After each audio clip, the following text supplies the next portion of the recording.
దేవునికి స్తోత్రము. అనుదిన దేవుని వాక్య ధ్యానమునకై ఈరోజు 2025 సంవత్సరము డిసెంబర్ నెల 26వ తారీఖు. ఈరోజు దేవుని ధ్యాన వాక్యము పరిశుద్ధ గ్రంథము నుండి లూకా సువార్త 6వ అధ్యాయము 12వ వచనాన్ని మనం ధ్యానించుకుందాము. ప్రియ దేవుని బిడ్డలారా,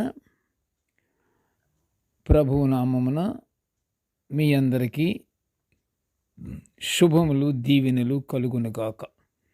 మనం మంచి పరిశుద్ధ గ్రంథము నుండి వాక్యాన్ని మనం చదువుకుందాము. ధ్యాన వాక్యాన్ని లూకా సువార్త 6:12.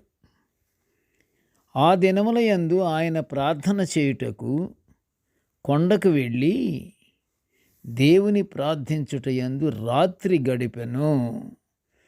ప్రియ దేవుని బిడ్డలారా, నేటి ధ్యాన వాక్యము ఆశీర్వాదకరములైన ప్రార్థనల గురించి మనం ధ్యానించుకుంటున్నాము. సంపూర్ణ రాత్రి ప్రార్థనలు చాలా ఆశీర్వాదకరములు. చీకటి రాత్రులు, దుఃఖం, భయం, వేదనలు తొలగిపోవాలంటే, ప్రియ దేవుని బిడ్డలారా, తొలగిపోవాలంటే రాత్రంతయు ప్రార్థన చేస్తే గొప్ప ఫలితం ఉంటుంది అని పరిశుద్ధ గ్రంథం సెలవిస్తుంది. హృదయపూర్వక ప్రార్థనలు చేస్తే మానవుని పరిస్థితే మారిపోతుంది.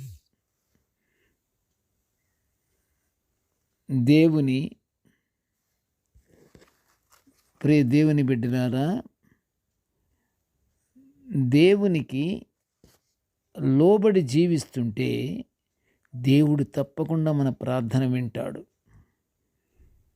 శుద్ధ హృదయంతో ప్రార్థన చేయాలి, భయభక్తులు కలిగి ప్రార్థన చేయాలి, విశ్వాసముతో ప్రార్థన చేయాలి. నిరీక్షణ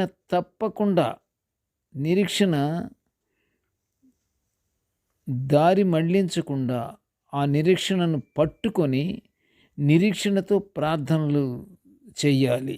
అది దేవునికి ఇష్టమైనటువంటి ప్రార్థనలు. పరిశుద్ధ గ్రంథములో ప్రియ దేవుని బిడ్డలారా, రాత్రంతా ప్రార్థించిన వారు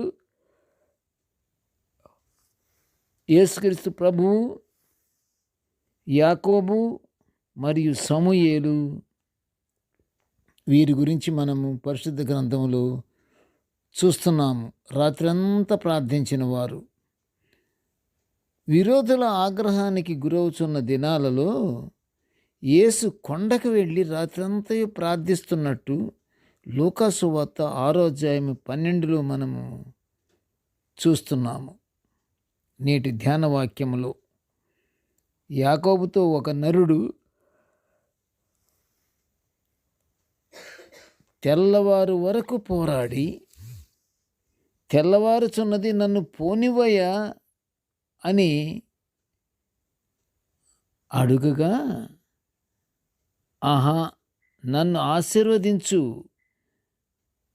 నన్ను ఆశీర్వదించితేనే గాని నిన్ను పోనీయనని పట్టుబట్టాడు.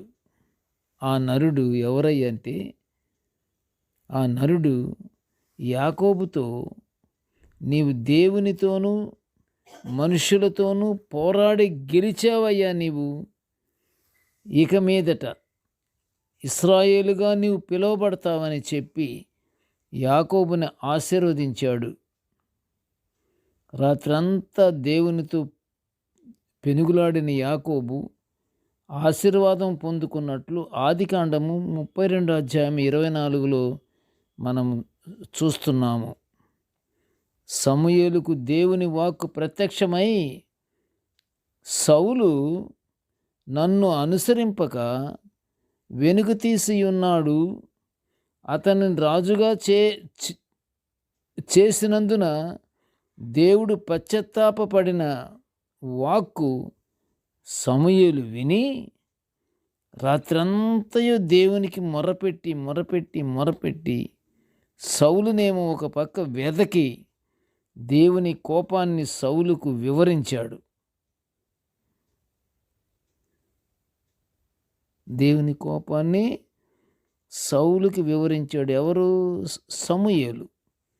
అలాగున తప్పిపోయిన సౌలు కొరకు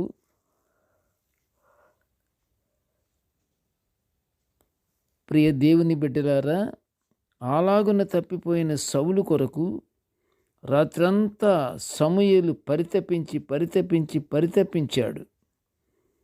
మన కుటుంబం కొరకు, మన సంఘం కొరకు రాత్రంతా ప్రార్థన చేయాలి. ఎందుకు? మన కుటుంబ అభివృద్ధి కొరకు, సంఘాభివృద్ధి కొరకు, మనము క్షేమంగా నడవటానికి, మనం క్షేమంగా ఉంటూ దేవుని ఆశీర్వాదాలు మనం పొందుకుంటానికి మనం ఏం చేయాలి? మన కుటుంబం కొరకు, మన సంఘం కొరకు రాత్రంతా ప్రార్థన చేయాలి. దేవుని ఆశీర్వాదాలు పొందుకోవాలి. ప్రార్థన దేవుని కోపం చల్లార్చుతుంది అని, చల్లారిపోతుందని అపొస్తలుల కార్యము 8వ అధ్యాయం 22లో వ్రాయబడి ఉన్నది. కనుక ప్రియ దేవుని బిడ్డలారా, మనము ఎన్ని బాధలున్నా సరే మనము దేవుని ఆశీర్వాదాలు మనం పొందుకోవాలంటే దేవుని యందు భయభక్తులు కలిగి నిత్యము ప్రార్థన అనేది చెయ్యాలి. ప్రార్థన చేసుకుందాం. పరిశుద్ధుడా, పరమ తండ్రి, నీకు స్తోత్రములు నాయన. ప్రభువా, నీ యొక్క దివ్యమైన వాక్యాలను మేము నిత్యము ఇలా ధ్యానించుకునే గొప్ప భాగ్యాన్ని మాకు అనుగ్రహించినందుకు నీకు ఘనమైన స్తోత్రములు నాయన.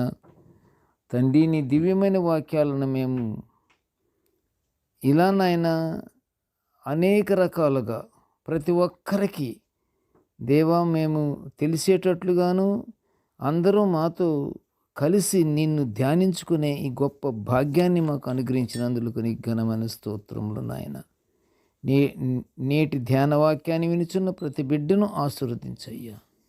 ఇదిగో తండ్రి, మేము నిత్యము రాత్రి అనక పగలనక ప్రభువా నీ సన్నిధికి మేము ఎల్లప్పుడూ మేము మొరపెట్టుకుంటూ నీ పరలోకాశీర్వాదాలు పొందుకునే భాగ్యాన్ని మాకు అనుగ్రహించమని నాయన ఈ మనవులన్నీ యేసయ్య పుణ్య నామమున వినయముగా వేడుకొనుచుంటున్నాము తండ్రి. ఆమెన్. దేవుడు మనలందరినీ బహుగా దీవించుగాక. Amen, amen, amen.